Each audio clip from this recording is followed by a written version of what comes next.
Happy Thanksgiving, everyone. I just wanted to talk about a film that I saw on Friday. Excuse me, Friday. I'm talking Monday. I saw this film, November the 19th, 2012.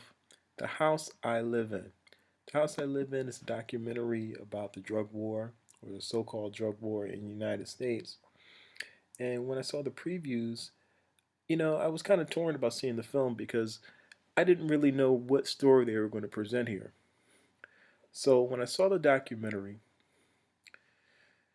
another reason why I saw the documentary is that the reviews that it was receiving on Rotten Tomatoes, which is one of the ways that I find films that are I don't know that are worth seeing based on user and critic reviews. It was in the high 90s. That's normally a good sign that a film is worth seeing. So I went to see this film.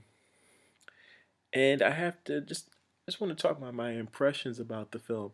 In the beginning, I see the first part of the film, I was fairly disappointed because I felt the film was giving a lot of attention to what I call the black drug dealer syndrome, where the entire focus on like drug dealing and drug selling is by presenting young African American people on the street as if that's the entire story of how drugs are distributed around the United States.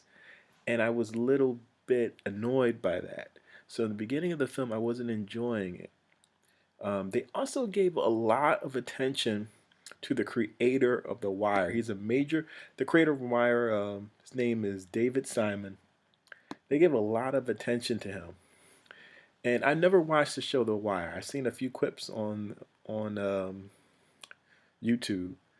And in a lot of the web forums that I browse, there are people that would like swear by that show. In fact, I know relatives of mine who swear by that show who really enjoyed it. I don't really enjoy that type of television. I don't really watch a lot of crime dramas and things like that. So I've never got into watching the show. So I can't really talk about the show itself. One thing I am familiar about the show and David Simon is that he's often criticized by someone who's appeared on a few of my videos. I've talked about him previously, ISHMAEL who's a writer that I enjoy. And he criticizes David Simon and The Wire because of the way his portrayal of blacks being the primary sellers and distributors of drugs. And so that's one of the things I was disappointed about in the beginning of the film. As the film went on, I think it presented a more broader picture in how drugs it's not something that is based on African American uses or behavior, especially when they show in the film that African Americans are not the primary users of drugs or the primary sellers of drugs. I mean, that's just a popular myth used to demonize, um, demonize and promote the drug war, which is big business in this country. And as I thought the final section of the film was extremely strong, and where they were comparing uh, the drug war, and this is in the words of David Simon, as a slow Holocaust. David Simon also added something a little interesting, though, where he basically said, and he used the word Holocaust. So that brings up, imagery of what happened to the Jews in Europe. And he said, well, we can't compare it to that. That's just an own category. And one thing, why bring it up then? You're the one that brought up, and you're the one that used that term. If it's not compared, why use that terminology? Now, you know, one thing that's kind of troubling is when people try to create situations where my pain is greater than yours. And I really don't like. Sometimes it's unavoidable depending on the situation, but in general, I do not like arguments where people talk about how their pain is greater. You can't really put a measurement on pain, especially when it's death and tragedy involved. I mean, that's tragic for any individual, for any people who grows through it. How are you going to count corpses? Is that how we're going to decide? So, I didn't really like that, statement. Like, why do you feel so strongly? Uh, why do you feel so strongly to put that in there? I mean, but I thought that they really showed how. And another thing David Simon said is that he was very sternly said, "This isn't about race." When he was discussing the drug war, this is just about class. That's all it's about. Now, one thing is that was kind of strange about that. Now that's his statement, but right before that, they showed one of the ways that they used to promote the fight against drugs. Just before he said the statement, this is some of the things they showed in the movie.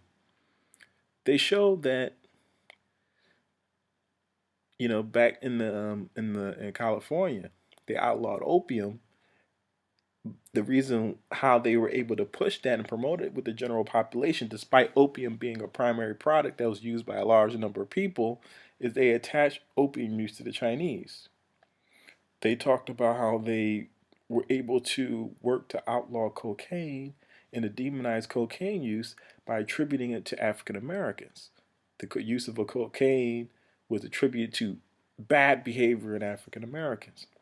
They talked about how they were able to push through uh, outlawing marijuana, despite it being a major product in the United States that had large number of industrial uses, is they attribute smoking the marijuana to Mexicans. And they were able to demonize it by attaching it to these other people. So right after they talk about that, then here comes David Simon saying, this has nothing to do about race. It's just ridiculous. They just spent a whole segment talking about how the drug war has been promoted racially. This has nothing to do with race. This is all to do about class.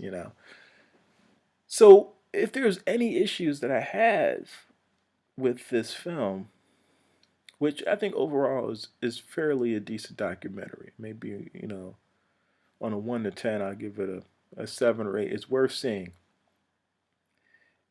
Is the major involvement of David Simon in this production.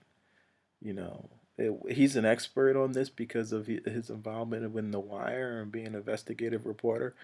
There's so many voices they could have used, and I think I was fairly comfortable with the large number of voices, maybe because of a writer who I really enjoy and respect is very highly critical of this man. So I bring that to the table, so you have to understand that. But I was really, I wish he did not have such a high visibility in a documentary. It really lost some power for me because of that. And also the first part, which I thought it didn't have the proper focus. Overall, I thought the end was very strong. And, the basic message from this film is that we need to get out and fight these things in order to make changes. I'm someone that doesn't use drugs at all. I mean, I just have no interest in it of any type, really. It's just not something that's a part of my personality, socially or otherwise.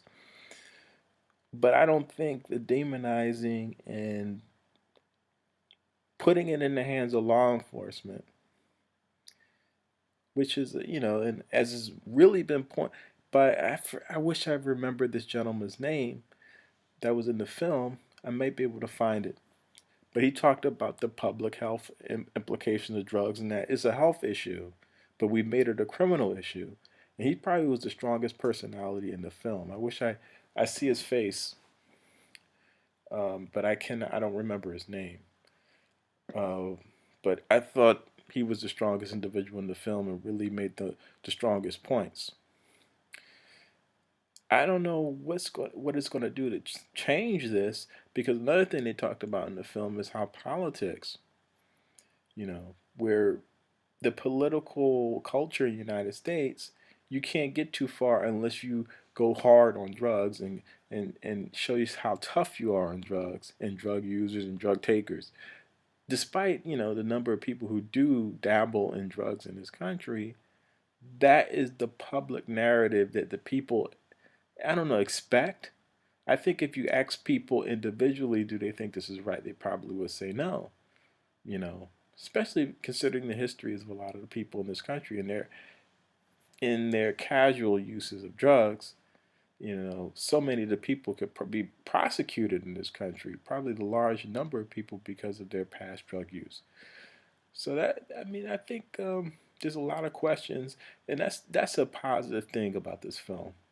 There are a lot of questions that are brought up in this film, and you find out about new information you may not have known before.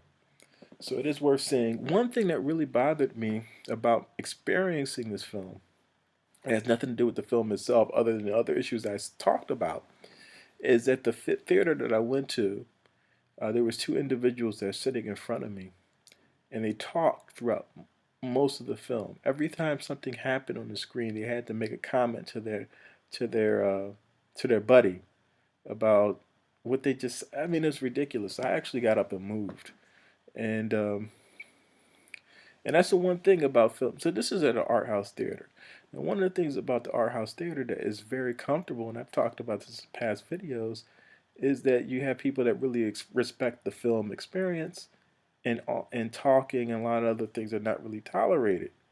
So one thing is that films that have major implications and draw in a crowd outside that normal art house crowd, you have to deal with things like that. This is the kind of things that I avoid by not going to major multiplexes and going to the theater at times where you have a lot of kids and all this other stuff. You know, occasionally I go to the multiplex because there might be a film I want to see. I don't do it a lot because there's not really a great theater that is really close to where I normally am, where I normally do my things, where I live, where I work, whatever. There's not really a good multiplex, so I have to go out of my way, you know, to go to a multiplex. So there's a couple of films I want to see that are kind of floating around out there right now. I probably won't go see them because there's not a really great theater available for me that I can go to comfortably and everything else. So that was something that really affected, it didn't affect my view of the film. I was still able to concentrate on the film, but it was just my annoyance that was constant. So I eventually moved to the other side of the theater. They kept talking. I don't even know if they even recognized that it was I moved because of that. Now, one thing is I'm not confrontational in the theater. I did that one time. I told some people that could they please be quiet, and they made a whole big stink about it, and they kept talking anyway. It's just not worth the conflict to get involved, especially when you can get up and move. A lot of times it's pride. You feel that you're right and they're wrong for talking, but someone that's going to do that obviously either is not considerate of the other people around them or they just don't care. So, talking to them is just going to create conflict and it's not going to solve anything. But, overall, the house I lived in, it's not in Philadelphia anymore. It's already came and went. I think it was only here for about a week or so I'm glad I got an opportunity to see it. If you do get an opportunity to see it, I think it is definitely worth seeing because it really explores this issue better than probably any other mainstream documentary that has been in the theaters.